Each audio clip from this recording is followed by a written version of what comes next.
welcome to FanPark Live. We're back. We didn't burn to death. We didn't. We're alive. There was fire though. Yeah. There was smoke. The fire brigade did come. Speaking about something else that's on fire, we want to hear about Harry Kane this evening because he just done it again, didn't he? An absolute superb performance from the Tottenham man. Arsenal fans, I was going to speak to Adam, of course, from the Fifth Official as a gooner about his feelings on today's game. We're going to review the statistics. We're going to review the game via using the OneFootball app. You can download that as well. All the information is in the description below. So make sure you go and download that before we touch on it a little bit later on in this show. But you can come on and have your say as well. You can phone us on 0203 606 0315. But I'm going to go straight to Adam. Hello. Hello, Terry. Listen. How you feeling? How you feeling? I'm a bit upset because we were in it in the first half. Yep. Second half, Tottenham came out. I'm not going to lie, I have to give credit to Pochettino because I think he got it tactically spot on in the second half. Tottenham started moving the ball wide, getting crosses in the box. Harry Kane scored from one of them. Yep. Another great chance he should have scored. And Czech saved us a couple of times when the ball was moved wide too. So, yeah, game of two halves, and we just crumbled in the end. But then we even created our own chances and then tucked them away. So you're right at the end. I'm Lacazette with two he had to volley the ball side of his foot when at least on target though, Terry. he should be. At Lacazette's least. Quality, and then the one-on-one opportunity in the last seconds of the game. Like McManaman said, he didn't try to be cute. He didn't try to dink it or I don't know, shift his body position so the goalkeeper moved. He literally just hit it. That's something I would do if I was playing. But you're not a 50 odd million pound exactly. football player. I don't train earning day in, day out. £240,000 per week. So it's kind of mad. You'd expect more from Lacazette, but again, I don't know if I'm making excuses for him here, but he hasn't been playing. I don't know if he's pissed off that Aubameyang's come in. And hold on, Aubameyang's come in and is playing on the left wing. I just want to make that point clear. That is ridiculous. That's ridiculous. Lee Davis here says that Mkhitaryan back to his normal self. I mean, he was atrocious for Arsenal today. Poor crossing, no final balls. He looked timid. He looked scared. He didn't look like he wanted to get stuck in. And that would be... I'm a fan of Mkhitaryan. Yeah. I didn't want him to leave Man United. But that would be my criticism of him. When the game's tough, when he's being roughed up a little bit... He's soft, and you saw that. What disappointed me with Arsenal more than anything, you went a goal down very early in that second half. Yeah. And then you crumbled. That's you it. couldn't pass from out. The only reason that you didn't lose that game by 3 or 4-0 was Petr Cech in goal. He made 3 or 4 saves. I mean, he nearly also messed up with his own footwork. Yeah. But no one could pass. How many times did El Neni today, or Iwobi especially when he came on, did they get turned over in possession in midfield? Iwobi, listen, I don't know what was going on tactically. I saw Iwobi playing central midfield. I saw bloody Ozil playing like up front a couple of times as well, and then he switched over with Lacazette. We were all over the place. I don't really know what is going on, and I just think it's a shame. But I'm still giving Mkhitaryan time. Yeah, you've got to. You've got the good last game, 3 assists in one game that shouldn't be like just blown over. This game, maybe the occasion was too big for him. Maybe that's what it was. But obviously you pay the money for these players to turn up in the big games. I'm going to play devil's advocate here. The only thing some people would say is that he's not new to England. He's been here 18 months. I hear it. And what he did in an Arsenal shirt today is the one criticism that Manchester United fans have had about him is that he's just a bit weak on the ball, a little bit panicky, and in big games especially, in the Premier League, sometimes at home, sometimes away, he would have performances like that. I want to just look at some of the stats that are here actually from on the OneFootball app. We're going to get this put up on the screen. Remember, you can download this app yourself. The information is in the description below. The thing that stands out, let's forget possession and stuff today, it was pretty equal. 18 shots for Spurs, 5 for Arsenal in a North London derby. I mean, and this was my point last week when Arsenal fans were getting gassed and they were getting excited over smashing an Everton side who have been defensively poor all year by scoring 5 goals against them. Yeah. That's not a proper test yet. It's not. You leaked 18 shots and umpteen chances 6 of theirs were on target. Only 1 shot you had. That was Jack Wilshere's shot from outside the box on target in a North London derby. That is with your £200+ million worth of attacking options. Bro, we had Mkhitaryan. Well, he wasn't on the pitch at the same time, but we had Lacazette, Aubameyang, and Welbeck on at the same time. And we couldn't come up with a proper chance. How many? We had, what, 1 shot on target? Which didn't even come from them. I know, and that was Jack. The thing for me is, though, a part of that is you know, Ozil today again. And I want to ask Arsenal fans this question. We want to talk about this. Ozil signs a new deal, £350,000 per week, highest paid player in the Premier League next to Alexis Sanchez. Should he be turning up more in these games? I mean, he was invisible today for me. Did not see him. I don't remember the commentators. I don't remember myself having one moment where you thought, wow. You saw it from Dele Alli. You saw it from Harry Kane. Didn't see it from Alexis Sanchez today. From Ozil, sorry. Yeah. He definitely didn't see it from Sanchez. But no, it's, for me, I would be so... Actually, I wouldn't be frustrated as an Arsenal fan. It's why I said last week, do not get carried away. Do not get overzealous with your praise of great business in the window, no doubt. But against Everton, you smashed them. But we said this before we aired. You concede chance after chance after chance against them. How many times did Swansea rip you open? Same difference today. We are ready for your calls, though, on 0203 606 0315. Really want to hear from... Yep, ready for them now. As soon as you guys want to give us a call, want to get you on the air, and then we'll do some of your YouTube comments a little bit later. We will. So whenever they're ready, we're going to answer some of those. Just madness today, though. It is. I mean, look, for me as a neutral, it's an entertaining game. Hello, you're through to FanPark Live. What's your name? Noah. It's Noah. I'm going to let you take this one. How are you, Noah? I'm good, you? Yeah, I'm very well. How are you feeling after that defeat? I feel like it was more down to tactics that we lost than the actual play that we actually put in as our performance. Okay, so tactics played an issue. I totally get that. In terms of what were the tactics that went wrong? I mean, you played 3 men in midfield in the first half. You were even with Spurs in many ways. Yeah. In the second half, though, Pochettino changed it. He dragged a few extra men out wide because Bellerin was getting the best of Son as an example. Yeah. Their fullbacks pushed further forward. Why was there no tactical response from Arsene Wenger? Because for me, the majority of that second half, barring that last few minutes where Spurs got a bit nervous because they were only 1-0 up, you couldn't pass, you couldn't create. Why is Wenger not making changes? And what players let Arsenal down today, in your opinion, Noah? I don't think our defence is good enough, to be honest. If I want to start with players that aren't good enough, then our defence isn't good enough. None of them are good enough to be in that Arsenal team.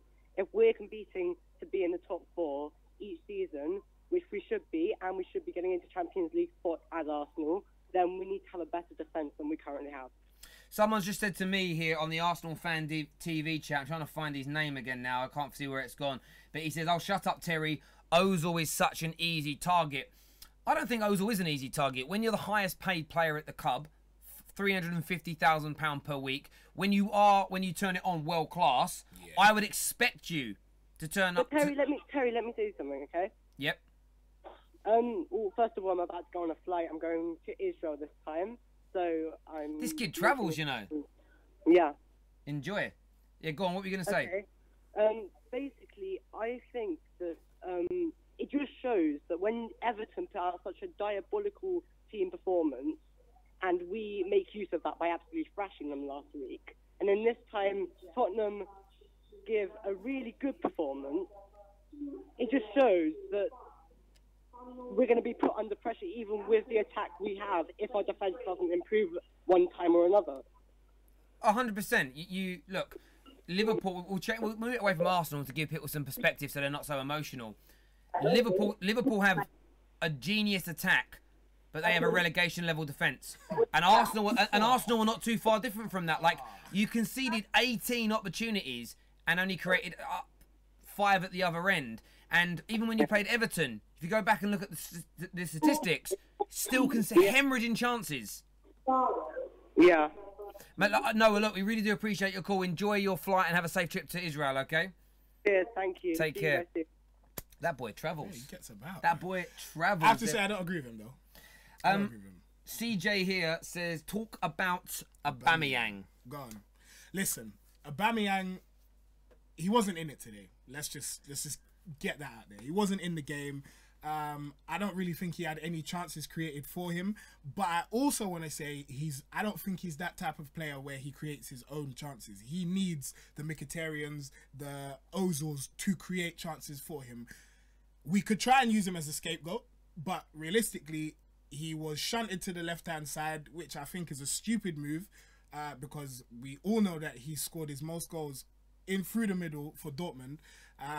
But yeah, I just think that it's a case of him getting used to the rigmarole of the Premier League and going from there. Well, I watched a few video scouting reports on him when he signed for Arsenal, and a lot of German correspondents said the same thing. Don't expect this man to take on 3 men and shoot and put it in top. He is a poacher. He's great at finding space. He's a finisher. He's a one-on-one finisher. If you don't create him them opportunities, he's not going to score. I mean, he was caught offside today twice, just about. So you can tell he plays on the... Exactly, they were offside, but it was marginal. But you need to put those balls through 4, 5, 6 times in a game. He'll get onto 1 or 2 of them, and I believe he has the ability to finish. But the men behind him, your Jack Wilshere's... I mean, the one guy that didn't get on the pitch today scores a hat-trick in your last game. He was injured. He's injured. He's injured? Yeah, he was out of the squad. Oh, he's not in the squad? I apologise. Sorry, I thought I saw his name on the bench. I must have looked at an old thing. Okay, I take that back, Wenger. But a Ramsey was needed. Because Ozil wasn't able to create the opportunities, nor was Mkhitaryan. And then there was no creativity outside of that. That was a bit that was really disappointing for me as a neutral sitting there watching this. Yeah, we've got more phone calls coming through. Keep putting the calls through to us. We're ready and waiting as whenever.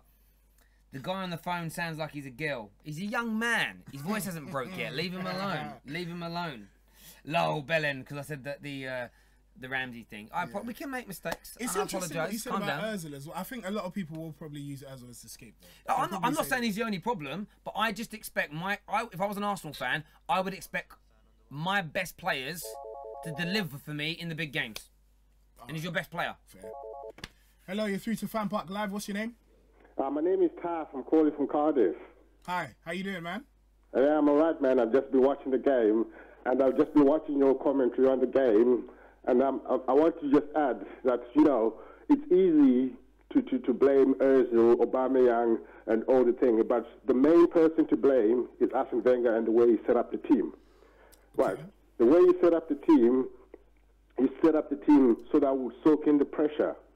Yeah. In the first half, yes. Yes. And where Ozil started the game playing at wasn't central. Okay. You know, it doesn't give players like Ozil, you know, that creative space, because we're allowing Spurs to have the ball and we're all sitting back and defending. So it doesn't really... Aubameyang, nobody created any chances for him. But our first shot on target was in the second half, Jack Wilshere. Yeah. That shows you exactly how the team was set up. You know, I said it last week when everybody was going crazy about, oh, what a beautiful window it's been. Look at the players we've been. And I said, as long as Arsene Wenger is manager, nothing... We could even sign Jesus. and with Arsene Wenger as manager, he will never win anything. Jesus turns up and you still... Oh, wow, can you imagine? Jesus with a hat-trick of assists. It's a miracle. I can't believe it. Now, look, I appreciate what you're saying. Look, Wenger is still a big problem at that football club, absolutely no doubt. But the lineup you started with today, the formation in which you were set up with, was the same as you set up against Everton. You started the game well, I thought. You defended well, resolutely. There was counter-attacking opportunities, and it was kind of end-to-end a little bit for me. I thought it was a 50-50 game. In the second half, though, this is where I do hold Wenger accountable for a lot of it. He didn't change his tactics. I want to know why. The second point of view is, though, the Arsenal players in possession of the ball were not good enough. And that's, for me, because there's still not enough quality within the squad. That's why the window was great. It was a good window. But as Robbie said, Robbie was sitting next to me here in the studio, DT this side of me. They both said the same thing. It's great, but we still need to improve our defence. We still need to improve the midfield areas. Let's not get carried away. And I think the disappointment Arsenal fans are feeling right now is because they got too excited after smashing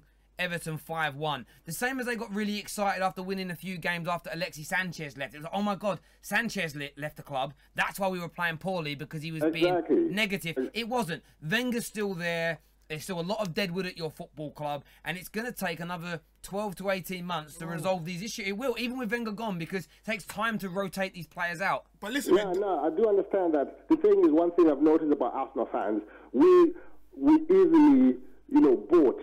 The board know exactly how to get the Arsenal fans on side when things are going wrong. Arsene Wenger, right? Why would you then play Aubameyang on the left? And play an out-of-form Lacazette as your central striker? If Aubameyang had got that chance that Lacazette had got, I'm sure he would have buried it. Yeah.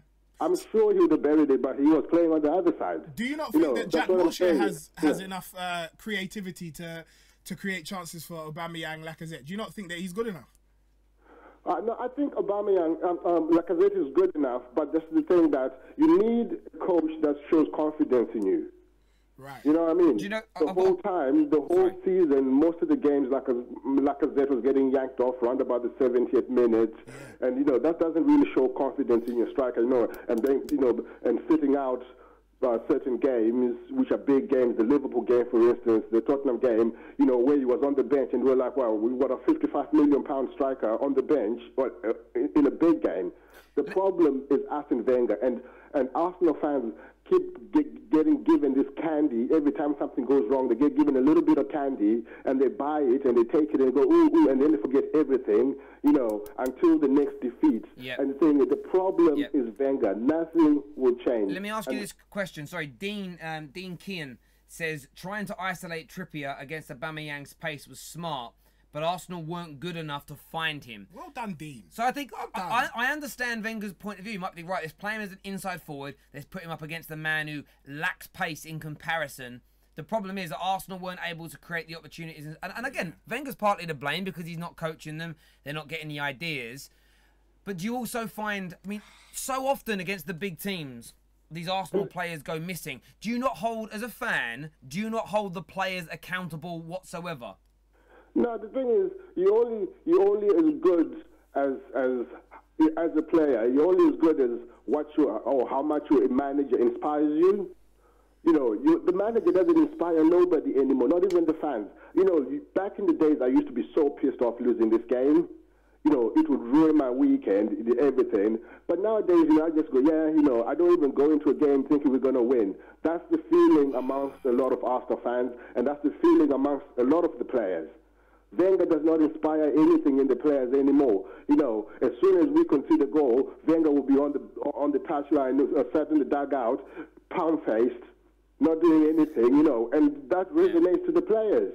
Where do you get other managers when they're losing? They're on the touchline, parking out instructions to their players, and trying to change this, and just Wenger, will be in a sunken place, and that's falls to the players, and you make uninspired substitutions like putting Robbie. I called him the last time when we played Chelsea, I think, and I mentioned Robbie that he is a lamppost.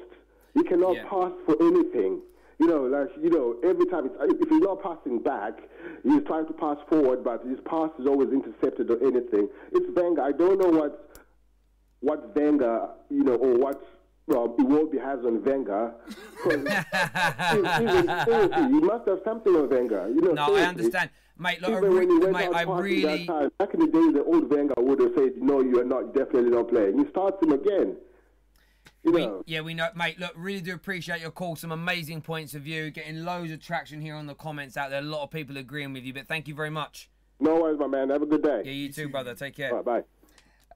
Look, comment on here. Claude and DT are going to be arrested for punching Ty and Chris. Well, yeah. I wonder what Ty has to say about this. I can't wait to see Ty's interview. Hopefully that will go up pretty soon. Comment here saying London will always be red. Question I've got for you. I know you love your club. We were talking about this a lot during the game. Yeah. Are Spurs better than Arsenal now? And I'm asking you, the fans. Are Spurs better? Arsenal fans watching, are they better than you now? Spurs fans tuning in. I know we've got a few Spurs TV shows streaming this as well. Are you better than Arsenal? And I'll put a question to you. Do you feel Spurs are out and out better than you now? 7 points clear in the league. We'll get the league table actually put up on the screen via the One Football app.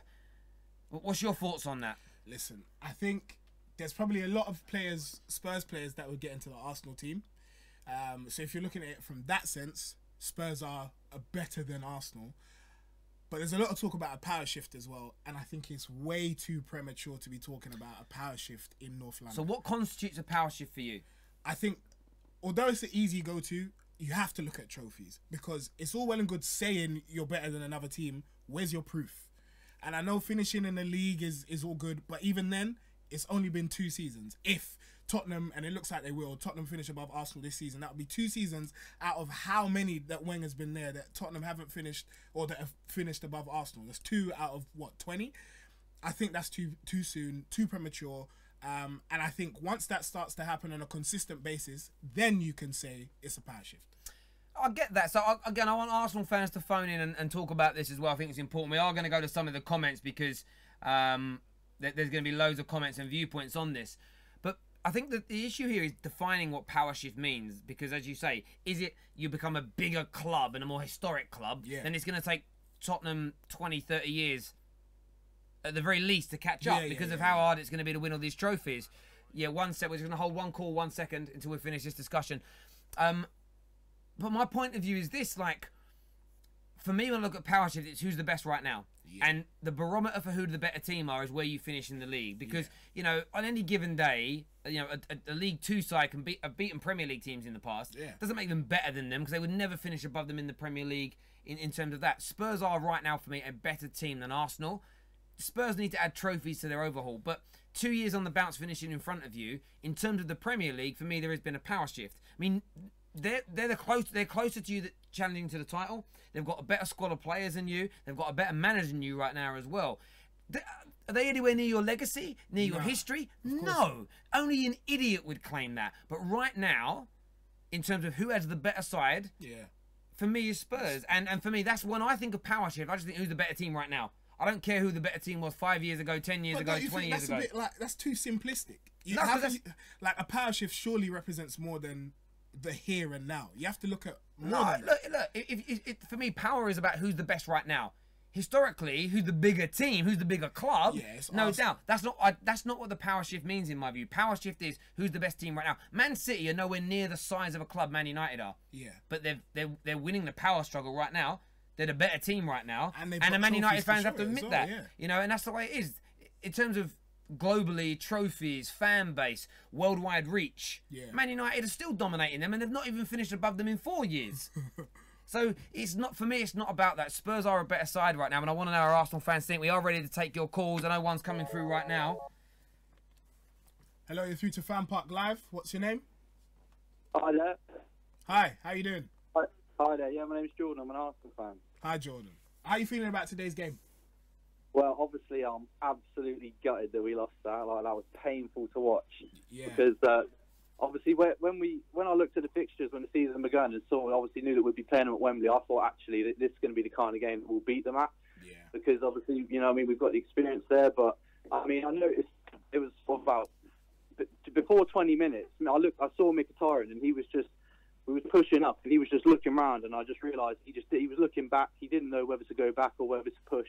Yeah. And he just kind of I didn't know whether Arsene Wenger gave him some instructions that he didn't really understand his role, or whether he just wasn't really. I don't know, but he had a bless him. But talk to me about this Wembley thing, because I was speaking to my friends before this. Everyone seemed to be emphasising the fact that Arsenal have been to Wembley and like in recent years they've done well there. But I was saying this is Tottenham's ground now. And surely everyone was placing a bit too much emphasis on the fact that Arsenal have been to Wembley. Well, I think they're like, you know, they've had a lot of time there now. And when the season began, obviously they did have a bit of a curse. They weren't doing too well. But, yeah, I mean, I thought that the team would approach it. You know, they know how to play on Wembley. It's a big pitch. They know how to beat teams. You know, we beat some crazy teams that we didn't think we was going to beat. You know what I mean? So, yeah, I felt we should have had it in us to know what we was doing. You know what I mean? Yeah. But on that Wembley thing, I said this. I was with Hugh Wizzy last night. We were doing a show, and I said the same thing to him, and I'll say it now. You weren't playing on neutral territory. They had them out of the 83,000 fans there today. What 2 or 3, 4,000 were Arsenal fans? Like, when you've gone there before and won all these games and tremendous record you have there, that's when the crowd's 50-50. And crowds make a difference. Generally speaking, most teams' home form is better than their away form. And I mean, all those things for me just felt like Arsenal fans were clutching at straws. We said this before the game. You were always going to concede lots of chances today to Spurs because you concede chances to everybody because your defence and midfield isn't good enough as a collective. We're talking before you come on, mate, about this power shift. What's your opinion on it right now? Do you feel Spurs are a better team overall in the Premier League than Arsenal? I think that, yeah, right now they are obviously the better team. They're above us. I think the table shows that. I mean, I did notice, you know, like when Aubameyang first got caught offside, which I think, you know, his feet were onside. I thought that used to be the rule, but after the ball got down to our end, and then you see just a scramble of red shirts, and then these formatted white shirts. I just thought, it just reminded me that our defence, you know, it's all good going forward. It's all good having Aubameyang these players, but when you go back, our defence is it's a shambles, really, isn't it? So yeah, yeah, go on. So I was going to say, I did notice today that I thought the game was like, I mean, fair play to the referee for trying to let the game play out, but it was quite rough, you know. I mean, the Tottenham players, they were very good at pressing us, but a lot of the time it just looked like, I mean, perhaps it was just because we were just lacking going forward, but it just looked like we didn't even have any options because they would press us so much that, you know, sometimes we get clattered a little bit. I actually, that was where I actually think Arsenal were poor today. We were saying earlier, like, I was waiting for a Jack Wilshere cruncher. I was waiting for him to crunch somebody, pick up a booking, but get the juices flowing. It all looked a little bit soft from both sides today. Like, Harry Kane got a bit involved. Obviously, Dembele always throws his weight around, but I was a little disappointed. I wanted to see a bit more fight from this Arsenal team. And interesting you mentioned Mkhitaryan there. There was a few opportunities in that second half where Lamela got through and a number of other players. And quite often I just saw Arsenal players jogging back. There was almost like, as soon as they considered that goal, it was like all that momentum from last week just went, shoulders dropped, heads dropped, they couldn't pass, they didn't want to track and run. And that is a manager issue. Because I think that's the mentality that is instilled into this team, that when we go a goal down, we never win. So that's just down tools, and it's disappointing. What was your thoughts today on your big players? Aubameyang, Ozil, Mkhitaryan. How do you feel they did? I think Ozil had a good game. It wasn't like he didn't do anything necessarily amazing. He you know, but he wasn't terrible. Yeah. I think Aubameyang is similar for Aubameyang. You know, he was okay. Lacazette, he had a bit of a shocker, really. You know, I don't like disrate him from it at all. But I mean, that chance, I do wish that chance at the end of the game would have fallen to Aubameyang, you know, or someone like that. Anyone really. I hear that. But yeah, obviously Mkhitaryan as well. You know, Mkhitaryan, he just looked like, to me, he didn't really know what quite his role was. But yeah, you know, I think overall, you know, with people like Ozil, usually if the team are on it, if the team are working like an engine, then Ozil can just, you know, do what you.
We're going to try and get that sorted out as we speak. I don't know what's going on. No sound, audio gone, no sound, fam, no sound. Is the sound working? I'm checking myself. There we go. A few people saying no sound, so hopefully that's going to come back through in a second. Trolls. I'm just waiting for it. Yeah, sometimes people tell us there's no sound, and there is. And then things there. But yeah, nothing's coming through. I can't hear nothing yet on the live stream. We'll wait and see. Once that comes back on, then we'll know. Yeah, there it's back. It's back!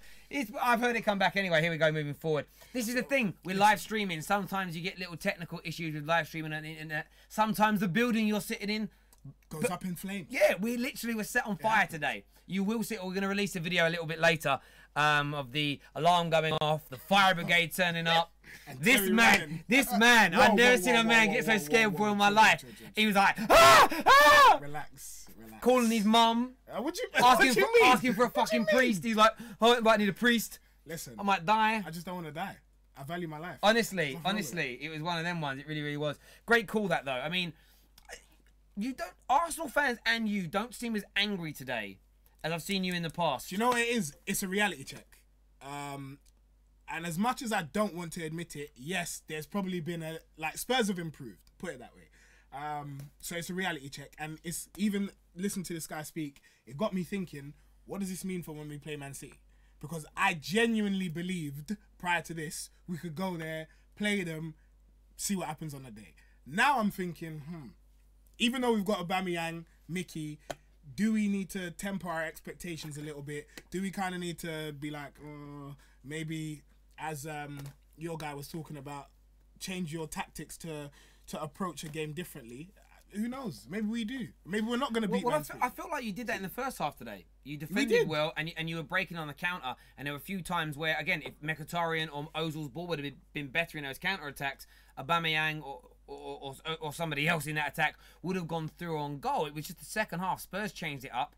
Arsenal didn't react. Yeah. And that's a management and a player issue. Yeah. See, and that's another thing I wanted to talk about. This guy was saying that it's, or you were saying that it's Wenger's fault that the heads dropped and stuff like that.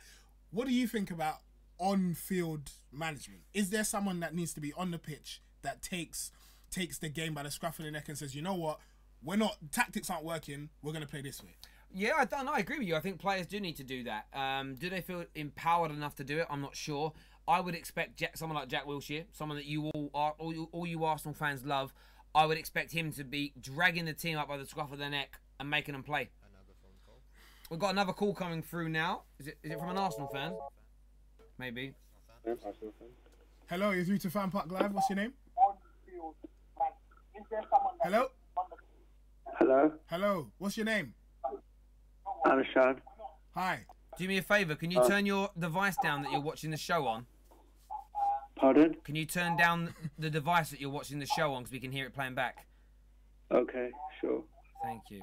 He don't sound happy. He sounds really upset.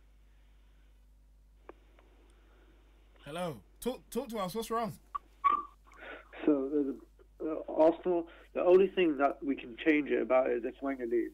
He needs to fuck off. He's a fucking joke. Our players were poor today, but Wenger needs to go. Okay. I mean, you sort of sound angry, but you're like a laid-back angry. What did he get wrong today, specifically in this game? Why did Tottenham destroy you today? I don't think Tottenham destroyed us today. 18 shots. 18 shots to 5. Terry, come on. You were ripped to shreds. Great saves by Petr Cech. Apart from that, you were destroyed. One shot on target in the whole game. Spurs weren't the better team today. Yeah. But they weren't that good today. We were all shit. Look, I have to humbly disagree with you there. They changed their tactics. They started to open you up. They scored early. The second half was better. What, from Arsenal? From Spurs. Oh. Yeah, and they dominated you. Like 18 shots, 6 on target to 5 and 1. You didn't create opportunities. You know, other than in the last couple of minutes. Apart from Arsenal Football Club, I expect more. And so should you as an Arsenal fan. Maybe destroyed was the wrong choice of words, but the fact is, Tottenham played worse or better than we did. We didn't play that great. So, why do you think it's Wenger that is the only thing that needs to change? His signings have been poor, and everyone's just not having that winning mentality anymore. We need a change in our club. Right. It's not working. Okay. And who would you bring in? Who would be the man to make you a winning club again? As a manager, I'd bring in, Ancelotti, probably. I knew that'd be your answer. Ancelotti, okay. Why him? Why him? Or Sarri, maybe, from Napoli. Why? Because I like the football he plays, and we just need a change in our managerial system to motivate the players to win trophies and actually care. Do you really think that Wenger doesn't care? I think he can't motivate the players anymore because he stayed there for too long.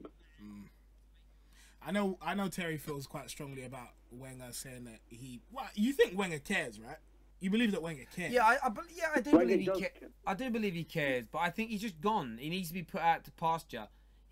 Everybody, whether you're a player, a manager, a stockbroker, a doctor, a teacher, there comes a day where you're past your best. There comes a day where you can't do the job to the same level anymore. And and the worst bit for him is that he's damaging his reputation, in my opinion. And every game he stays, every defeat, every disappointing season, and look, you know, when Arsenal fans are not even that on the moment they are, but when Arsenal fans are like, screw the 3 FA Cups in the last 4 years, that shows you how angry they are. I'd rather win the league. Well, of course you would. Of course you would. And the question I would ask people this, right? Would you, if you finish 6th this year and you finish 10 points behind Spurs, would you swap 1 or 2 of those FA Cup victories to be back in the Champions League and above Spurs? Yeah. Exactly. So that goes to show that still better than making top 4. Sorry? Because winning trophies is still better than making top 4, though. I think it. No, I think it is. It is, but it becomes sort of. I'll give you an example. I'm a Man United fan. Last year we won the League Cup and we won the Europa League. If we won those 2 trophies, but that didn't put us in the Champions League, I would have felt disappointed at the end of the season. Because for me, being in the Champions League proves that you're among the world's because you want to be in that competition. That's the disappointing bit. I'm not saying you celebrate finishing But the 4th. Champions League, we get out in the round of 16 anyway. Well, that's Arsenal. That's not my club. But that's we might go out in this round now. I've said that. But no, I understand what you're saying. But for me, it's, and I'm only asking the question. I love winning trophies. I think they're important. But if you win the FA Cup and finish 6th, would you swap that for finishing 4th? That's just the debate. Everyone's going to have a different answer. We just need to. We had a good transfer window going forward, but we still didn't sign any defenders. Yeah, no, I get that. Mate, I really do appreciate your call. You try and enjoy the rest of your Saturday and cheer up a little bit, all right? I think he's going to. Thanks. Take care, mate. We've got a fan video going to play for you now. It's about a minute or so long. Before you do that, please check out the OneFootball app below. Give it a subscribe. It's free. Don't cost you nothing. Go check it out and enjoy this video. Yeah, hello. My name is George. I'm a Ghanaian based in Ukraine, and I'm an Arsenal fan. So about our performance, it was really, really poor. Like, really, I don't get it. I don't think Arsene Wenger should be blamed for our performance. I think his formation was good. That is the best he could do with our current squad. Yeah, you might say he could have done this, he could have done that, but who knows what that would have led to. I think his formation, especially starting formation, playing both Eleni and Shaka, who is playing very, very poor, was the best with the current players that we have. I think the blame should go to the Arsenal players. Like, everything was just flat. And let's be honest, Tottenham was the better side out there today. Yeah, we lost, but we should just look at the positive. Pray we win the Europa. And I don't know, like, change the whole thing, because really our game is flat. Like, we are playing like an average team. This is not Arsenal. Thank you. Thank you very much for sending in that video. Remember, there is a Dropbox link below. If you want to record a video 1, 2, 3 minutes long, send it in and give us your review on the game, your thoughts on the power shift, your opinion on Wenger. You can do that. The information is there. We are live streaming on some Spurs channels as well, so I'd love to hear from some Spurs fans today. Harry Kane, though, super game, scores his 7th goal in 7 games against Arsenal in North London derbies. 30+ goals already this season, and we're only in February. Let's not debate whether he's the best in the world, because I think he is. Other people don't. But would you look at him now and say he is one of the best strikers in the world and world class? There is no way you can argue that Harry Kane is not one of, if not the best strikers in the world. Maybe you got Suarez, who's still doing his stuff in Barcelona, but he's what, 30+ now? Next couple of seasons, he's probably gone his way out. Kane is the future. Kane is the light. And in my opinion, as much as, again, I hate to admit it, Kane is world class. There's no way you can argue it. With the Harry Kane debate, I say to people, I implore people, don't it's not. Sometimes you might prefer Aguero or Suarez. It might be the style of play they have. That's it. And you might prefer, for instance, I prefer watching Ronaldo over Messi. I don't debate who's better. They're both like beyond world class. When I look at it, I think sometimes people go, I just prefer watching Messi. That doesn't mean you think he's better. That means he entertains you more. There is a little difference in those two things. So from my point of view, Harry Kane, I love watching him play. It's not just his stats, it's how he scores, long range, tap-ins. The goal today was amazing. His hold-up play was brilliant. His pace today on the pitch was amazing. His overall gameplay is phenomenal. And I am going to, everyone who calls in now, we're going to ask them about Harry Kane, because I think it's worth discussing him. A lot of people watching are England fans as well, coming into the World Cup. Arsenal fan on the line here, I believe. Worms there. Yeah. Hello, you're through to FanPark Live. What's your name? Hello? Hello. You're free to FanPark Live. What's your name? Michael. Hi, Michael. Who do you support? Arsenal. Wow. Wow. I'll ask you straight away then. Harry Kane, is he world class? Before I even get to that, because this isn't really about Harry Kane, this is really about what I'm calling for, is about your criteria of power shift. Oh. Yeah. Okay, cool. This is good. I like this. Nice. I love it. Yeah, cool. Because the reason why I'm going to draw you on that, is because I know you're a Man United fan. And the first time I personally ever heard the expression power shift was about Arsenal versus Man United. Ooh, okay. That's when I first heard that power shift thing, yeah? And it's got nothing to do with what's going on right now and all of that, the way how you try to claim it down to a game-by-game thing. If it's down to how successful we've been over the past 5 years, surely does that not mean that the power shift's gone towards Arsenal over Man United? Okay. Yeah, okay. But let's talk about that. So, since Sir Alex We Ferguson... We don't need to talk about that, because that would never be my argument. I would never make that argument. But that's your criteria. It's a false criteria. It's a false criteria. Right now, today, Tottenham is better than Arsenal. That means nothing in the grand scheme of anything, because that could change by tomorrow. Well, no, because you can't make up 7 points in the league tomorrow. No, we can't. But by tomorrow, we could listen. At the end of the season, we could win the Europa Cup. Yep. Yeah. We could win, and Tottenham could win nothing. Then we would be more successful than Tottenham. No, but I'm talking about who the better team is. I'm talking about who the better team is. So. Yeah, and what is your criteria for what's the better team? Because for me, where you finish. Listen, I'll tell you. Let me explain it. If we're going by your criteria, let me explain it. Arsenal's a better team than Man United. Let me explain it. You put a lot of points there. Give me the opportunity to answer back. Go ahead. So for me, it's very simple. Where you finish in the league is the ultimate barometer for how good you are. Teams have great cup runs. You've seen League 2, League 1, Championship teams get themselves to finals of things like the League Cups and the FA Cups. They would, with those same squads, be relegated from the Premier League, in my opinion. So when Arsenal, when Man City, when Spurs and all those teams have been finishing in front of Man United since Sir Alex Ferguson retired, in terms of all those teams for the last 4 or so years have been better than Manchester United. The term power shift comes in when it becomes a rivalry. So the Manchester clubs, you never hear it spoken about with the Everton situation, because Everton at no point in the last 25, 30 years have challenged the superiority of Liverpool. They don't finish above them ever, really. I think maybe once in the last 25 years. The fact is with Spurs is they are playing better football than Arsenal right now.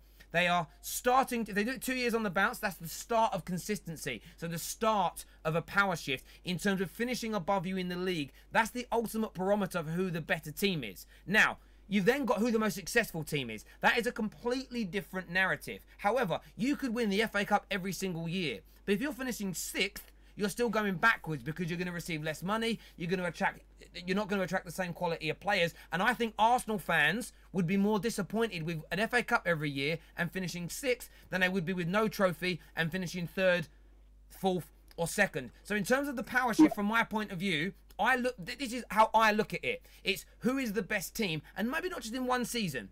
It's over 2, 3, 4 years. And over the last 2 or 3, 4 years, I think Spurs have caught you up. And now they've gone past you. The big question is... Like I said, now you're going to another point, because like I said, going by that exact criteria, then you would have to concede that Arsenal is ahead of Man United. Well, they have been. I've just said that. I would not deny it. Over the last... No, you never. You never actually admitted that. You never. So if you but I would admit that. But I'd be stupid not to. Since 2000, since the 24. If you're going to concede that, I'll let you speak. If you're going to concede that, then I'll stand down. I'm going to say, all right. Of course I would. He's conceding it. So I'm not going to lie. It's not even about conceding. It's a fact. Over the last 4 years, we have been behind Chelsea, Arsenal, City, Spurs, and Liverpool. Okay, of course we have. But we're back in front of all of you now. See, but you can't say that. Because that's one season. But exactly, one season. But I'm not making any claims. I'm not talking about Man United. I'm talking about the North London situation. Fair. I'm talking about North London. This is what you're doing, and this is the reason why Man United fans get called glory hunters. Why is that? Switching and changing and moving the goalposts to fit your particular argument. What have I changed? What have I changed? What have I changed? It doesn't work like that. What have I changed? Right now, we're annoyed. I'll let you speak tonight. But what have I changed? You made a point. I want you to answer your point. What did I change? What have I changed? I'll let you speak. But tell me what I've changed. I'll let you speak, innit? Then tell me what I've changed. Just tell him what he's changed. Innit? Yeah, but you made a point. Now answer it. You know what? Can you please pay me the courtesy that I gave you? Go for it. You have to concede, yeah? If you're going to be consistent, you have to say, oh, right, okay, right now Tottenham is doing better than Arsenal, and right now Arsenal is doing better than Man United. If you try to flip-flop and say, oh, no, it changes, and try to move the goalposts, then you're being a hypocrite. But how am I changing? What have I changed? What have I changed?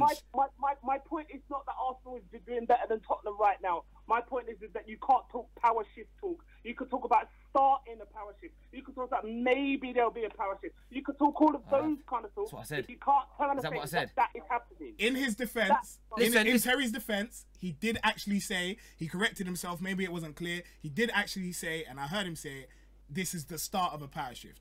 At the start, he didn't. Mate, that was a correction. It probably was a correction. You're right. But one point I'm going to make back is what goalposts have I moved? I haven't mentioned Man United in the power shift at all. You brought that up, and of course I would concede. No, the goalpost you move is when you then come with, oh yeah, but what about now when it comes to Man United? You mentioned Man United just at the end there, and I think that's when I said exactly. And I go back to the point already made. When we talk about the start of a power shift, Man United have been behind. This year, we're very likely to finish in front of all of those teams, but Manchester City. Am I happy with that? I'm happy with it in terms of growth. I'm not going to be happy until that becomes a permanent fixture again. And I would make that same statement regards to Arsenal and Tottenham when it comes to silverware for this season. I'll say that we're in a good position to win silverware. So can I ask you this question? So for you, if they finish 10 points in front of you in the league this year and next year, if you've won more trophies than them because of the FA Cup last year, you would still say that you're the bigger side. No, bigger. I would never even get into an argument with anybody about best side. Sorry, best side. That's a slip of the tongue. Okay. If we win silverware and they don't, I would turn and say that gives us a better season than them. Always, every time. I'll say that every time, no matter what. No matter how much you might want to celebrate a position, no matter how much you want to celebrate progress, no matter how much you want to celebrate about, oh, we were really, really going for the title. That doesn't mean nothing when you can point Bro, I can't co-sign that. I'm sorry, I can't co-sign it. I'm sorry. I can't agree. There is no argument against that, and as a Man United fan, you certainly should have no argument against that, because the only reason why you have any relevance in any argument to do with anything to do with football has to be to do with trophies. I think Man United have a much bigger history in football than just winning trophies with some of the, if you go through the history of our club, and that's a different debate, because we're not talking about Man United today, but we can bring them back. No. We're not talking about Man United today. We're talking about you coming on as a statement and hypocrisy. That's what we're talking about. There's been no hypocrisy from me at all. You guys can say all you want. There's been hypocrisy. I've said there's a start of a power shift because Spurs are going to finish in front of you 2 years running. They play better football than you. They've got a better manager and better players. That's a fact. That's great. That's a fact, and it's been a fact. The same thing with Arsenal and Man United. I know. What's that got to do with anything? Take care, mate. I know. Look, the guy's going to get support from Arsenal fans out there, and I understand what he's saying. But if the guy actually watched my videos from over the course of the last few years, I would openly admit that. At no point, I said to him earlier, there's been a power shift in Manchester. City are the better side now. There's no doubt about it. But people get the definition wrong. They are bringing in size of a club. They're bringing in the size of a club. They're bringing in the history of the club. They're coming through with trophies that they've won, and they're comparing it to who's finishing higher in the league and who the better team is. And for me, my point is this: of course, all those teams that have finished above us for the last 4 years, they shifted. There was a shift in power. We dropped back massively, and they all went in front of us. We're now back in front of them. And I'm not saying that means we're permanently back there. I wasn't actually given the opportunity to answer myself here because you get continually spoken over. The fact of the matter remains this. Man United are now back in front of all those teams but Manchester City. If we finish second this year, that's great. It's then about solidifying that the following year. And then pushing further towards that trophy, further towards the top of the league. That's how winning is done. That's how it's done. But for a 4-year period, there's no doubt that we fell behind all those teams. And that's but in that time period, we've won the same amount of trophies as anybody else. We won 3. But there is no right-minded Man United fan out there that would say that is claiming that we didn't fall behind those teams in terms of overall quality. None.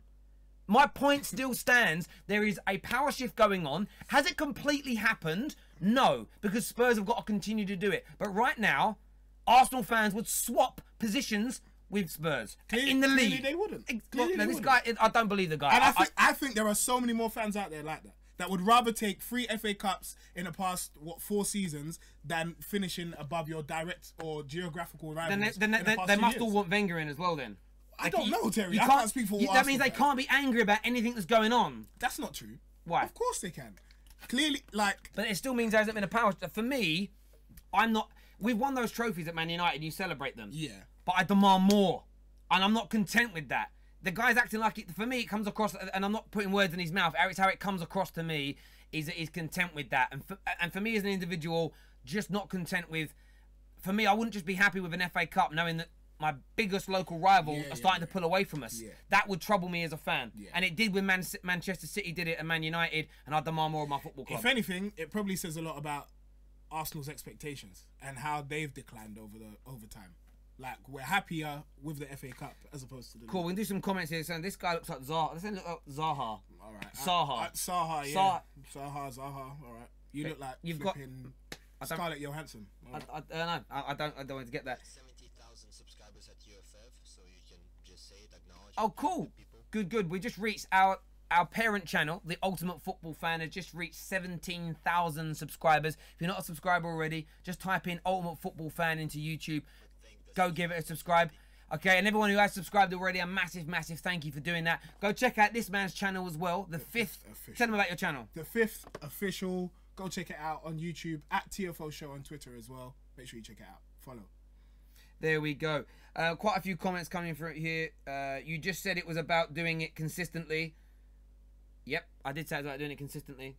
Do you know what people do, actually, with YouTube commenters? And I respect you all because you all tune in. Is you're in the middle of talking, you're in the middle of making your points, and they start going off on it without listening. And the irony is, all the commenters and the caller were like, you said that there was one. And the guy sitting next to me is like, no, he corrected himself because you can have a slip of the tongue. And I said the start of one. So actually, if you listened, and do you know why people don't listen? Because they start hearing what you're saying, they start getting angry and annoyed, and they stop listening to the rest of your sentence, and then they make... And do you know how I know this? The amount of videos we make, right, where I get comments like challenging my point of view, and I'm like, yeah, if you watch the video for another 1 minute, I answered that. Like the other day, I did a thing about Lingard, and they're all going, "You're acting like Jesse Lingard is some 21-year-old young kid," and I'm like, no. If you watch the video, I clearly state he's 25, and I clearly state he's old enough to know better. Yep. And they're all like, "Oh, I didn't watch it all." Then don't comment.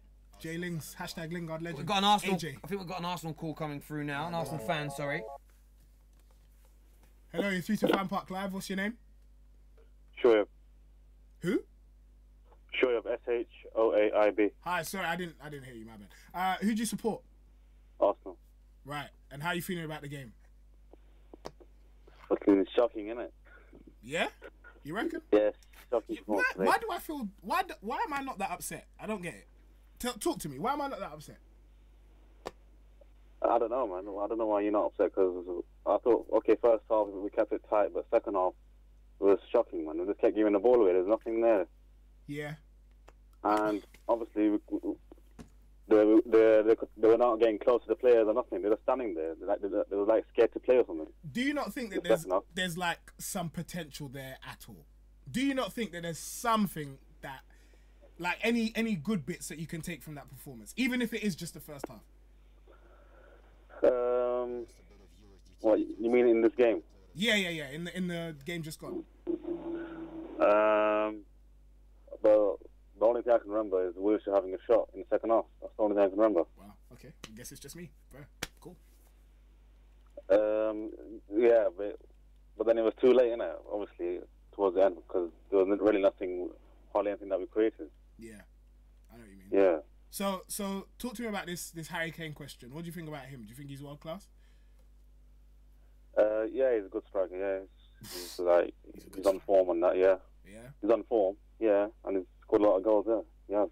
Okay. And he's probably okay. Yeah, he's maybe the best in the Premier League so I feel far, like you don't want to say it. You don't want to admit it. Yeah, it's hard to admit, man. Yeah. And what about Aubameyang? How you feeling about him? Do you reckon he's going to be the real deal? Do you reckon he should be starting in place of Lacazette? Yeah, he's a better player than Lacazette, but today there was hardly any service for him, wasn't it? Lacazette, I kind of feel sorry for Lacazette as well, man. You feel sorry for him? Because we just took him out of the team, innit? Because we got Aubameyang in. But I mean, if he's not scoring, then what's he supposed to do? See, the thing is, I reckon if Wenger were to continue playing him, even though he wasn't scoring, people will get onto Wenger and say, why are you still playing Lacazette when he's not scoring? But I think he's done the right thing, and I actually think it's good management, and I have to give credit to Wenger. He's brought in another striker, competing for places. Is that not good? Yeah, it is a good thing, yeah. But, yeah, Aubameyang, he's a better player. And, yeah, he's still early at the moment, but hopefully he can hit that form in there for us and get the goals in that. Let's hope so. Yeah. Terry? Ooh, yeah. Terry seems really... I'm just listening. No, I'm good. I hear what you're saying, mate. I do feel a little bit sorry for Lacazette because I think he's a top class player. I really, really do. The issue is I've got big issues with Arsene Wenger. I think that he's taken Arsenal back so far. Him and the board collectively have put Arsenal into this position. I would like to think, I'd love to see him step down at the end of the season for Arsenal fans' point of view, and then a new manager get hold of this group of players and work out a system to get the best out. And I think it would be exceedingly premature to get rid of Lacazette at the end of the season. Whoa! No, because look, what I'm saying, no, there are lots of Arsenal fans talking about it. Like he's a flop, he ain't good enough, blah blah blah. You read the comment sections on videos, they're doing that. The media will now start to change that. They've already started the media narrative. The media narrative around this has already started. Is it a waste of money? Is he being pushed out? Is his agent going to start? This is already happening on the big, and this will force the player to start thinking. This will leak into the player's camp. For me, Arsenal need to put their arm around him. They've got two sensational strikers at Arsenal right now. The problem is if they just cast one aside and turning, you just can't afford to. You know what's going to happen? He'll end up going to a rival team and then start banging goals in. And that's what again, that'll just be another notch on the bedpost for another Arsene Wenger mistake. Yeah, that's true. I agree with you that. Yeah.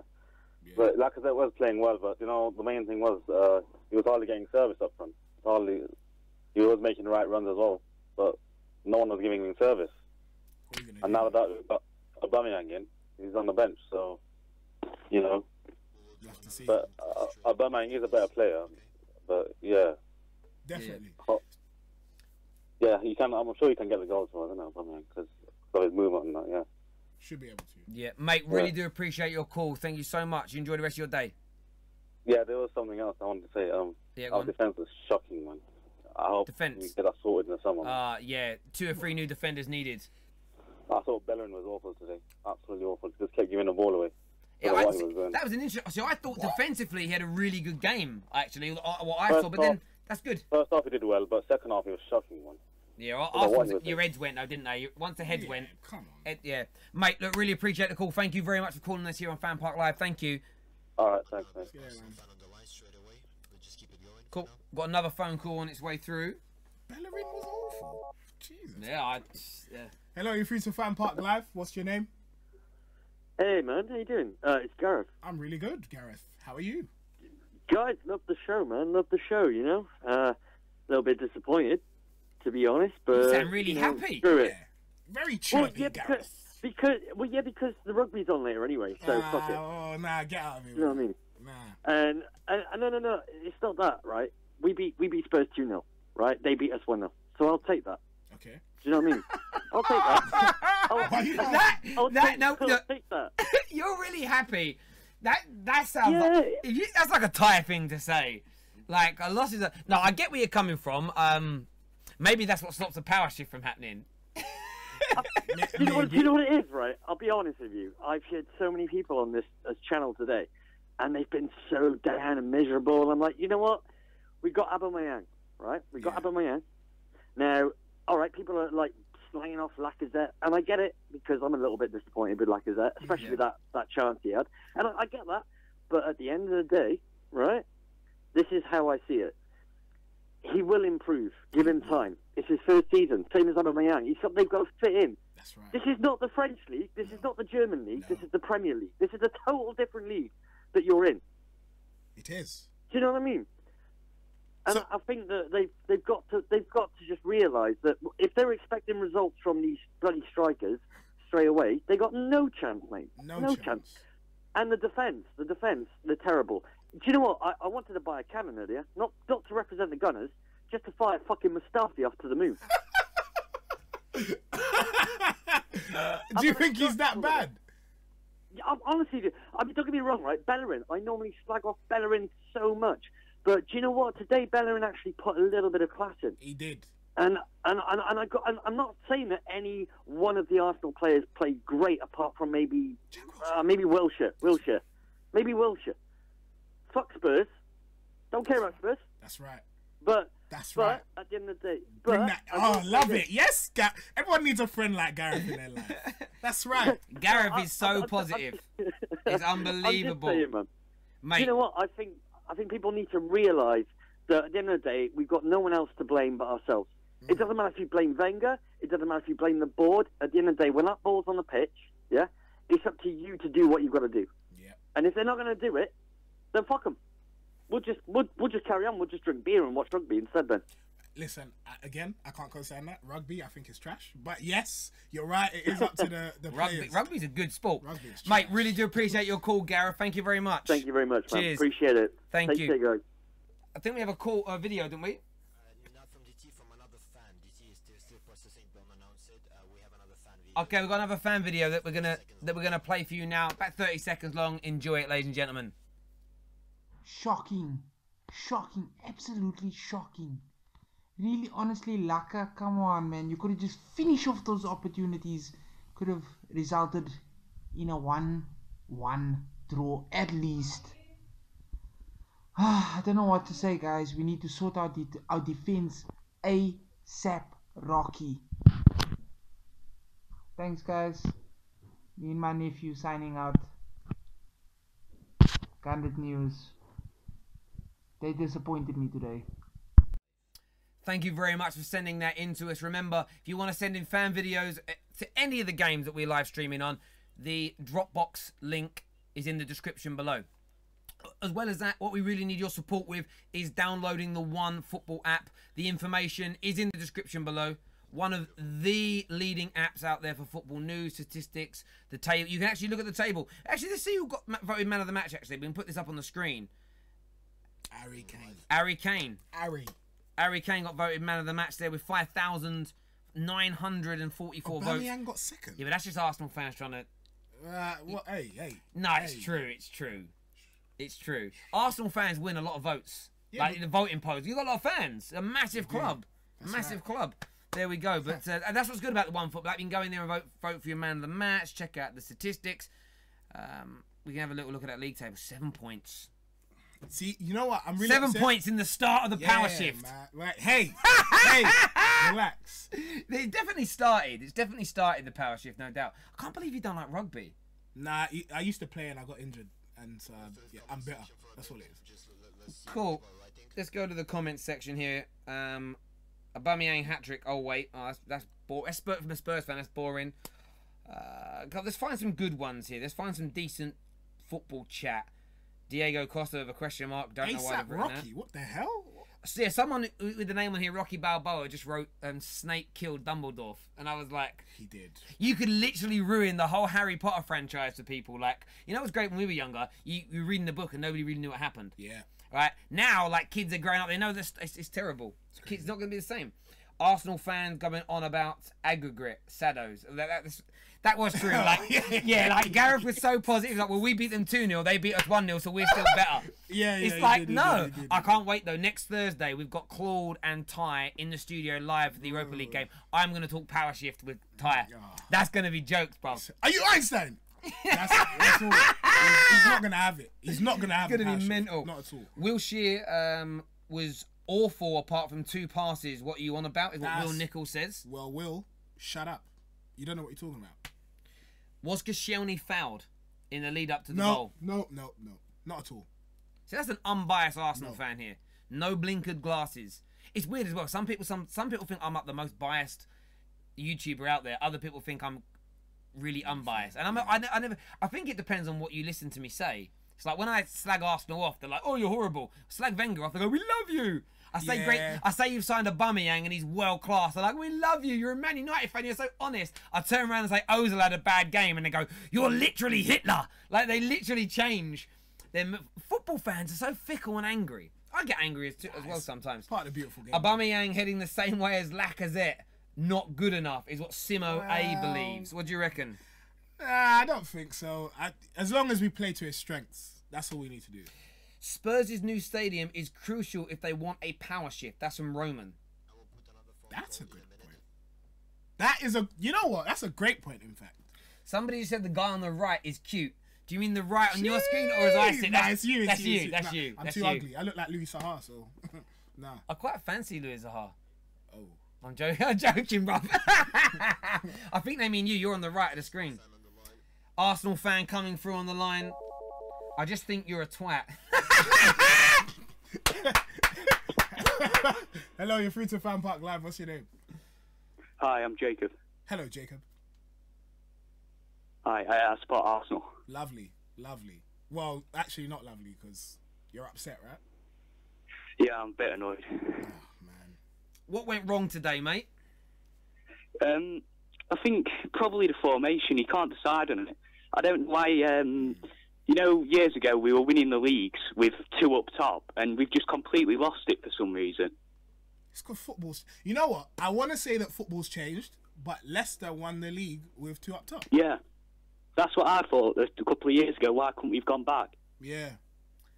Do you reckon... 2 good strikers as well. Who would you play in the middle if we... I think that's the biggest issue. Who would your 2 central midfielders be if we were to go back to a 4-4-2? I mean...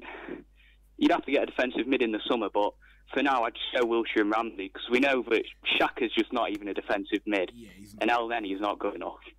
Really? So what do you think about El Neni's performance today? Do you think it was okay? Do you not? El Neni's he's an average player. It's not our quality, I don't think, but sometimes he has a good game. I don't think he had that too good of a game today. Yeah.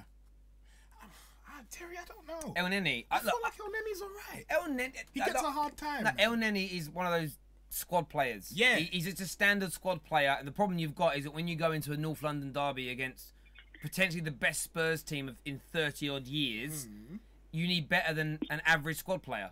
See, but then look at Man United. You guys had Ji-Sung Park, John O'Shea, Bebe. Yeah, but we had the greatest manager of all time managing those people. Nah. No, we did. There's no doubt about it. Like, Sir Alex is the greatest club manager of all time. Yeah, he is. So you've got to take that into consideration, and what was wrapped around those players as well, the people that they had supporting them. When those guys were performing at a level above themselves, it's when they had like Van der Sar in goal, right? You had like a defensive line of Evra, Neville, Rio Ferdinand and Vidic. You had Paul Scholes, Ryan Giggs, Cristiano Ronaldo, Tevez and Rooney surrounding those average players. Arsenal ain't got that. You know, if you put El Neni in the Barcelona team, he'd probably look better and he'd be carried by those individuals. Yeah, I hear it. There's too much mediocrity within the Arsenal setup. And look, I know we've spoke about Man United earlier, and I'll give you my point of view on that. Under Moisey and LVG, too much mediocrity was brought into the club in terms of transfers, and that's why we went downhill. That's why the power shift happened and all those clubs above us swung in front of us. And Arsenal have now suffered with the same problem. Lack of investment over a 5, 6, 7 year period. So listen, mate, what do you think we can do to improve?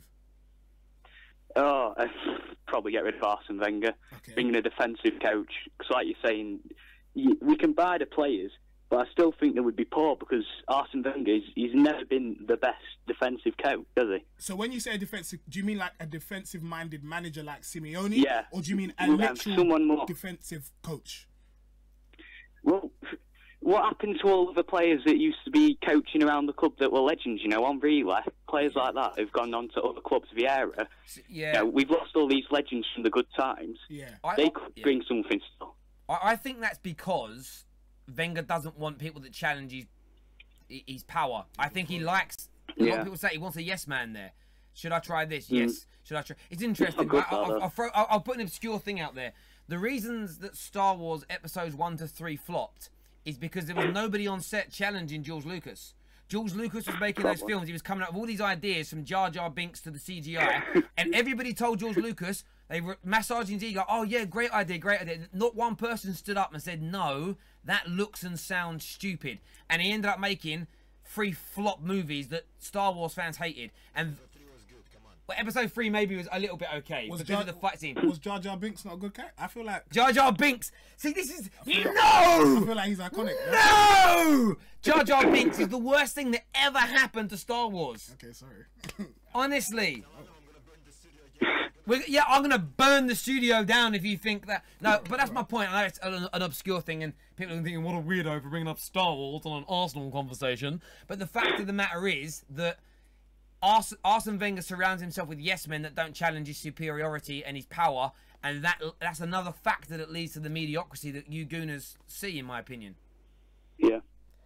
Totally agree. What do you think about Steve Bold? He doesn't look like a yes man to me. What? Because he's got a bald head and he looks like Phil Mitchell. He is. He looks like a geezer. No, Steve Bold should be the one, really, shouldn't he? I mean, he's played in defence his career, but you think he would at least be able to give some input on telling them what to do, but it looks like he has done. I know what you mean. Fair enough. Cool. Mate, really do appreciate it. We've got a video from we've got DT's video that we've got to get up on the screen now. Really do appreciate your call, mate. Cheers. Thank you, buddy. Take care. Yeah, look, a few people saying, why are we talking about Star Wars? I actually think it's a relevant point.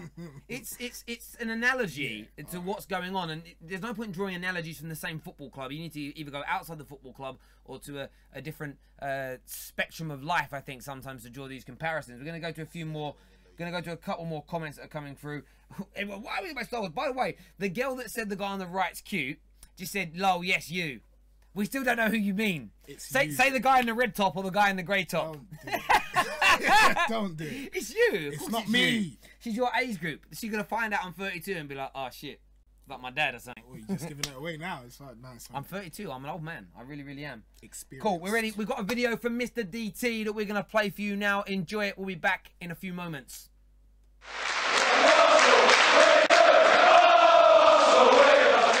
Arsenal Fan TV, DT, very disappointing today. Didn't play very well, but still right at the end, a couple of chances for Lacazette. He came on, he got the gilt-edged one right at the end. I thought he had gone in. We was just about to jump up, but it went wide and sort of summed up the game today. We just weren't in it. Before I get started on the game, right, I've got something to say about Alex Iwobi. Yeah? He needs to fix his fucking attitude up. Did you watch what he did at the end of the game? No. When the players come over to thank the fans and everything, there was obviously someone in his family in the corporate bit, and he was waving at them and saying, ring me, ring me, ring. What are you doing? You're standing in front of us, we're fucking fuming as it is because we've just lost, and you're interested in talking to whoever. Ring me. Fuck off. Attitude stinks. And if his dad comes to speak to us again, I'll fucking tell him as well. And the game? Absolute bollocks. I said before the game I could see why he played El Neni, but it would show whether it worked or not. All we did was invite pressure. Sat deep, invited pressure. Attack is the best form of defence. We're excellent in attack. But we didn't utilise it until the last 10 minutes. Too little, too late. There was no, there was no service though for the attackers. No. I felt sorry for the guys playing up front today, but we just weren't getting the ball to them. Well, do you know what? By putting El Neni there and dropping so deep, what it did, it affected everything in front of us. Mkhitaryan had to stay on the left-hand side. He couldn't float around and do what he normally does and why he was so effective last week. Mesut Ozil had to stay on the right-hand side and couldn't float about. The moment they got a bit of licence and a bit of freedom in that last 10 minutes, we were cutting them apart. And if we would have got a goal, we'd have been lucky. we'd have snatched a point and we'd have come away with a robbery. Did those two players that you just mentioned give enough protection to the guys behind them? Time and time again, you know, you just saw Tottenham players through on Bellerin 2-on-1 situations. Did they give enough protection to him? No. Simple as that. No protection at all. We were exposed constantly. How many times have we sat here doing interviews and say, what was said at half-time? Okay, I looked at it and I thought, you know what, opening 10 minutes, we looked quite all right. Half-time, I sat there and thought, you know what, we looked quite comfortable. Harry Kane had a chance where I don't know whether the linesman was flagging for offside or a goal kick. But apart from that, they never really opened us up. And I thought, okay, we'll get in at half-time. We'll come out with a lot different team. Yeah, we did come out a different team. We were even more shit. And Tottenham were just opening us up. It's as simple as that, you've got to admit it. They were opening us up, and they should have been 3-4 before Lacazette even had the chance. You look at Lacazette, he doesn't look like he's playing with any confidence whatsoever. Whose fault's that? Simple. I said to you about the protests, they were the wrong time. We need to wait until February. When we start February. Yeah, that's what I'm saying. We need to wait. February last week as well. No, but what I'm saying, these run of games with Spurs, Cup final, the Europa League and everything else. Then we see where we sit. You look at that today and we had a Aubameyang, we had a Mkhitaryan, and again, the tactics were wrong. Again, the way the team went out were wrong. And there's only one person that you can blame for the way that we're set up. And that's the manager. So because you think we should have been on the front foot right from the... I sat there and had previews with you this week and you said, oh, but you know, maybe we should put this player in or that player because we should. And I said to you, Robbie, no. Because we cannot defend. We're not like a Manchester United. We can't set up like a Mourinho defensive-wise where they will shut up shop for 90 minutes. I didn't say put El Neni and I said put... No, I said Ramsey and Wilshere, but obviously there was the injury. You said about Iwobi and the Lacazette thing. And you said maybe we should add someone in there as more protection. And I said to you, no.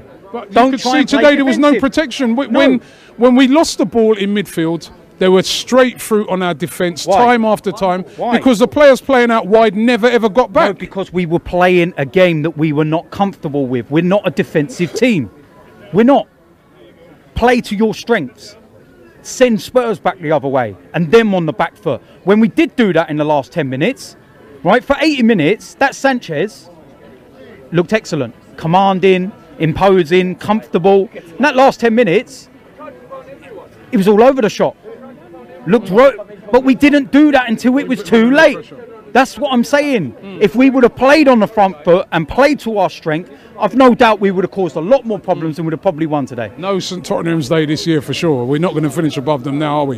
You know what? As an Arsenal fan, St Tottenham's Day is just a bit of a fun and games for me. I've got bigger things to worry about. I want to win titles. I want to win Champions Leagues.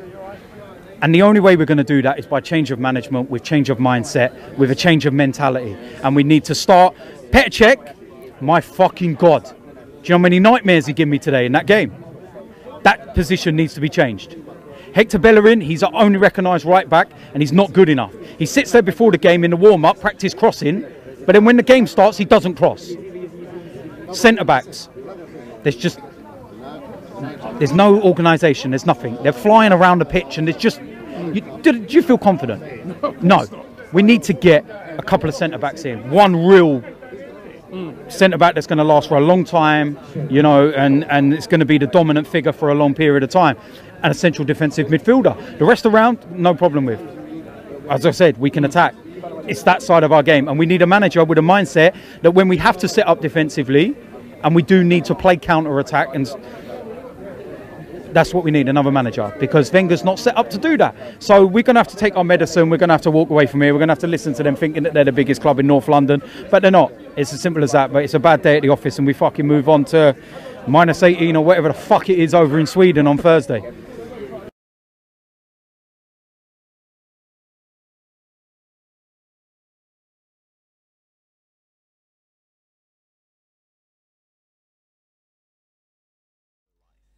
There we hear from Mr. DT giving us his views and his opinions. Just switched across to the Ultimate Football Fan channel. Big thank you to everybody on the Ultimate Football Fan channel that has subscribed, and that's reaching the 17,000 subscriber mark. Absolutely massive for us. I want to go to a comment here from Tony M, who says, as a United fan, I don't know why me being a United fan is relevant, but he says, as a United fan, you are in capital letters. Wrong, Terry! I'll shout them because they're capital. You can't talk about a power shift. It's too early. You're sounding like a hypocrite. Manchester City have to win the league title 15 more times for a power shift. Now, Adam will either confirm or disagree here, but I said a power shift isn't about the amount of trophies that you have. I didn't say a power shift was about Spurs replicating Arsenal's history. I said that would take them 30 odd years to do. In my opinion, if we debating what a power shift is one thing. My definition is who the better team now is. And my example would be this. Liverpool, Man United. It's only been recently that United have matched and then surpassed I'm getting noise in my ear. Matched and surpassed Liverpool's league title record. Yep. Okay? But from about the mid-90s, when Man United started winning back-to-back Premier Leagues, League and Cup doubles, at that point in the mid-90s, Man United became a better team and a bigger club, and ever since then dominated. So the power shift in terms of who the most dominant team is right now between Man United and Liverpool changed in the mid-90s. Okay? But it took until about, 2009, 2010 for Man United to match and then surpass the amount of league titles that Liverpool had. But it didn't take 25 years for a power shift, because Man United were winning those trophies. They were in the Champions League consistently. They dominated the spectrum for a quarter of a century. But that power shift happened in the mid-90s. And I'm not saying that Spurs are going to put themselves in front of Arsenal for the next 25 years. I don't actually see that happening. But like I said, the power shift has begun. The power shift has started. Now Arsenal need to address it. New manager is important. Better players at the back, better players in midfield to complement your world-class attackers. If you don't address it, like Liverpool didn't address it in the 90s, that power shift that becomes a very new thing, that's very temporary potentially, becomes more permanent. And then you run the risk of Spurs potentially catching your records, which would take decades. And no one's denying that. But that's my definition of a power shift. If you believe I've hypocrisied myself, that's down to you. That's all I've ever said. And I didn't yield on that. I didn't change my viewpoint. But I'm putting it out there because I know trolls are going to say, you're a hypocrite, you got done. That's fine. But I'm putting my points of view out there for people that actually want to sit back and listen to what I've got to say rather than just chat and ramble absolute nonsense. Well said. No. Viking Reds here. I don't know what we got. Some more comments coming through here. Yeah, that girl. By the way, that girl was after him. She wants to know if he's single. Are you single? I mean, yeah. So he's single. His Twitter account, the 5th official. Go check it out. You guys can maybe hook up. Whoa. He said he's going to take you out for a drink and a steak meal. Yeah, we'll see. Go Dutch. Modern day world. It is. Yeah, Go Dutch. It's true. Feminine. One of them ones. Love it. All this talk about power shift is driving me nuts. It's an endless dead end subject and conversation. Well, clearly not, because some people get irate about it. But there we go. DT called the protesters idiotic last week. You can't have it both ways, my G. I mean, what are the two ways? Well, you can't. I suppose. I don't know. What does Tony M mean? Does Tony M mean that DT started the protest against Wenger and is now saying they shouldn't happen? I mean, he's gonna have to explain himself. Right? Oh, because he was Wenger out. Okay, cool. Okay. Iwobi should go back to the under-21s or reserves. I prefer Maitland-Niles. What do you reckon? That's from Matthew. I don't know if I prefer Maitland-Niles, but Iwobi needs to do something. Hit the gym, start doing leg weights. I ain't got a clue. Something. Okay, there we go. Yo, the girl commented for Adam. What's happened? Oh yeah, just the girl keeps messaging you now. His name's Adam. He lives in Dagenham. Wow.